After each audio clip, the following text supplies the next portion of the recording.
Kami tidak akan menunjukkan ijazah asli Pak Jokowi kecuali berdasarkan hukum dan dimintakan oleh pihak-pihak yang berwenang seperti pengadilan dan sebagainya. Itu pasti kami akan taat dan kami tunjukkan. Tapi jika tidak, untuk apa kami tunjukkan? Apa urusannya kalian tanya ijazah presiden? Urusan besar. Karena dia presiden melalui proses administrasi, maka warga negara meminta kejujuran kepala negara. Gak ada aturannya di hukum pidana itu. Hukum pidana cuma mengatur barang siapa. Ini warga negara bertanya secara kolektif pada kepala negara. Gimana pidananya? Gak mungkin ada orang yang tiba-tiba, Rocky Gerung, perlihatkan ijazahmu. Ya saya gak mau kasih. Emang lu siapa? Tapi ini kepala negara diminta oleh warga negara. Kau permainkan opini publik dengan menahan ijazah. Kau bikin kegaduhan dengan menahan ijazah aslimu. Laporin aja Jokowi. Nah, Rocky Gerung kembali membuat publik terdiam lewat kritik tajamnya dalam debat panas melawan kuasa hukum Jokowi, Yakub Hasibuan. Isu yang diperdebatkan adalah soal dugaan ijazah palsu Presiden Jokowi yang masih menjadi polemik hingga kini. Dalam perdebatan itu, Yakub menyebut bahwa membuka ijazah Jokowi bisa menimbulkan kekacauan negara. Pernyataan inilah yang langsung disambar tajam oleh Bung Rocky. Kita simak videonya. Narasi di luar, seakan-akan kalau ada nih Pak Jokowi ijazah aslinya, tunjukkan saja. Kenapa tidak ditunjukkan? Apakah takut Pak Jokowi? Nah, itulah narasi yang selama ini mungkin sudah terbangun. Dan itu kami sayangkan dan itu sangatlah tidak berdasar hukum dan sangat menyesatkan. Kenapa? Pertama, kami tidak akan menunjukkan ijazah asli Pak Jokowi kecuali berdasarkan hukum dan dimintakan oleh pihak-pihak yang berwenang seperti pengadilan dan sebagainya. Itu pasti kami akan taat dan kami tunjukkan. Tapi jika tidak, untuk apa kami tunjukkan? Karena hal ini juga berpotensi untuk menimbulkan presiden yang sangat-sangat buruk. Mungkin Mas dan Mbak mempunyai ijazah sendiri dari SD, SMP, SMA juga mungkin hingga kuliah juga. Bayangkan jika ada orang tiba-tiba minta, tunjukin deh Mbak ijazahnya. Apakah langsung Mbak wajib tunjukkan? Seakan-akan Mbak tertuduh karena ada orang mengatakan ijazah Mbak palsu, Mbak yang wajib menunjukkan itu. Digembar-gemborkan oleh lawyer Jokowi bahwa kalian menghasut, membuat kegaduhan. Yang bikin gaduh itu Jokowi. Selama 2 tahun Jokowi bikin gaduh. Karena dia umpankan ijazah itu untuk mengukur daya tahan dari mereka yang menghina dia. Akhirnya dilaporin. Kenapa gak dari 2 tahun lalu? Kegaduhan ini berlangsung karena Jokowi tidak jujur untuk mengatakan ini asli atau palsu. Kalau memang akhirnya ijazahnya asli misalnya. Problem kita, kenapa ijazah yang aslimu itu kau tahan? Kau permainkan opini publik dengan menahan ijazah. Kau bikin kegaduhan dengan menahan ijazah aslimu. Laporin aja Jokowi. 2 tahun dia bikin kegaduhan kok. Dan hasil kegaduhan itu 2 orang, 3 orang, 4 orang masuk penjara. Itu cara berpikirnya begitu. Jadi sekali lagi kita berupaya untuk melihat masalah ini bukan dari black letter of law yang diatur dalam proses pemaksulan. Bahkan hukum tata negara bicara itu. Tapi ini soal legitimasi moral. Ada moral call. Jadi kita mulai melihat misalnya bahwa pasti tadi Jokowi akan nggak mungkin, pasti dia akan makin memperbesar ambisi dia untuk jadi matahari. Bukan fakta dia matahari, ambisi dia untuk menjadi matahari. Ya karena dari awal dia ingin cahaya dia itu hanya tiba di kepala anaknya. Di Mahkamah Konstitusi. Ini pertaruhan buat Pak Jokowi. Sebagai political animal. Dari awal dia investasi pada anaknya. Maka dia mesti tuntun itu sampai 2009. Kalau batal, dia ikut diseret di pengadilan. Karena yang mampu membela Jokowi cuman anaknya. Dalam posisi sebagai presiden. Itu logika paling dasar dari ambisi politik gitu. Jadi sekali lagi kita ucapkan ini bukan karena kita nggak suka pada Jokowi atau pada bukan, karena memang kapasitasnya nggak bisa itu. Menerangkan hal yang simpel nggak bisa.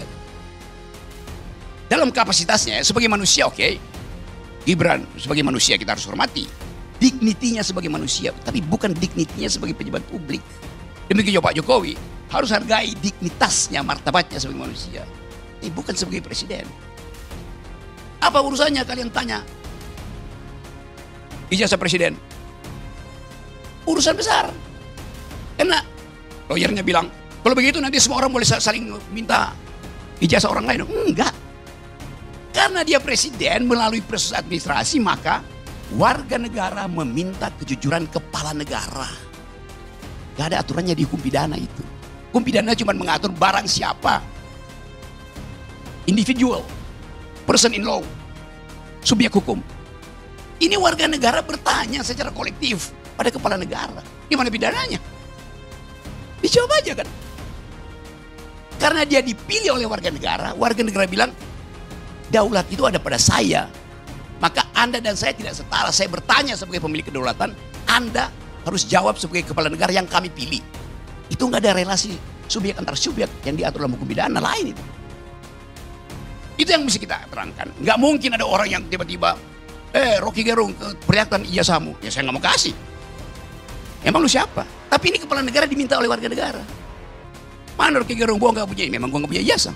Kenapa? Karena ijazah tanda orang pernah sekolah, bukan tanda pernah berpikir. Kenapa? Ini lain. Persyaratan administrasi itu harus diperlihatkan. Jadi saya kira itu intinya di situ. Kita berdebat terus menerus. Tapi isu ini akan ada tetap di situ sampai 2029. Ya, itu akan memusingkan Presiden Prabowo yang ke bulan Juni mesti putar otak bagaimana ganti bayar utang 800 triliun yang dibuat oleh Jokowi. Masalahnya cuma di situ. Ya sekali lagi, Gibran, ya betul tadi. Kemampuan Gibran adalah membagi-bagi skincare. Soalnya, kenapa dia nggak pakai sendiri? Tidak perlu. Yang dia butuh bukan skincare, tapi brain care. Ya, itu soalnya. Kan terbuka kita bicara itu kan. Sebagai wakil presiden, brainnya kurang, mesti tambah care-nya. Jadi sekali lagi teman-teman, kita coba mendudukkan masalah ini sebagai moral call. Yang mungkin kalau masuk DPR itu pertama terjadi. Tetapi kalaupun batal dimaksulkan, memori publik sudah definitif bahwa kapasitas Gibran nggak cukup. Itu soalnya tuh. Akan terus bulan Juli, mahasiswa UI, mahasiswa UIN, mahasiswa Makassar, mahasiswa UNAS, mahasiswa Pakuan, tempat sang profesor mengajar. Akan diterangkan oleh seniornya bahwa yang namanya FOFA ini, yang nggak mampu berpikir si itu tuh, diwariskan. Soal-soal ini, ya kita mesti selesaikan secara kebudayaan, secara moral. Jadi itu intinya, itu akibatnya kalau ada dua matahari. Yang satu terbit dari Tidar dan belum tenggelam. Yang satu terbit dari Gorong-Gorong dan dua tenggelam di IKN. Itu soalnya tuh. Jadi sekali lagi saya ingin terangkan itu. Dalam kejujuran kita bernegara. Mas Rocky, tadi ada pertanyaan dari Pak Arief ini. Apakah mungkin Pak Jokowi sendiri menarik anaknya menjadi untuk selesai? Apakah dibalik pertanyaan? Apakah mungkin Pak Jokowi mengorbankan anaknya? Itu lebih penting ditanyakan. Dalam sistem kerajaan. Itu biasanya. Jadi sekali lagi, kita coba buka persoalan ini. Saya nggak peduli ya Pak Luhut bicara ini, Pak Prabowo bicara itu segala macam itu. Tetapi hati nurani publik itu merasa bahwa ada sesuatu yang tidak well seated, tidak terduduk, ada gangguan kemuakan semacam orang Prancis bilang nausea, rasa mual psikologi. Kok dia ada di situ terus? Lepas dari Presiden Prabowo bilang hidup Jokowi atau Gibran adalah wakil, itu soal lain. Tapi ini soal psikologi publik yang terganggu dengan kehadiran sesuatu yang tidak fit and proper, dengan kondisi yang membutuhkan seorang pemimpin itu punya otak, mampu untuk membaca masa depan. Jadi sekali lagi mungkin kita mulai untuk bersikap berbudaya lah. Oh, kalau Purnawirawan bicara itu terima aja sebagai wakil dari emak-emak. Kalau Purnawirawan bicara itu wakil dari BEM, Purnawirawan bicara itu wakil dari Kontras. Semua bicara itu soalnya bahwa memang ada poin yang mungkin kita semua, saya juga nggak setuju, kembali ke Undang-Undang 45, nggak ada soal. Tapi itu poin dia. Tapi poin 8 itu otonom diminta itu kemaksulan itu. Diproses secara akademis, oke? Masuk akal. Diproses secara hukum, masuk akal. Diproses secara politik, kurang bisa. Diproses secara moral, sangat mungkin. Assalamualaikum warahmatullahi wabarakatuh.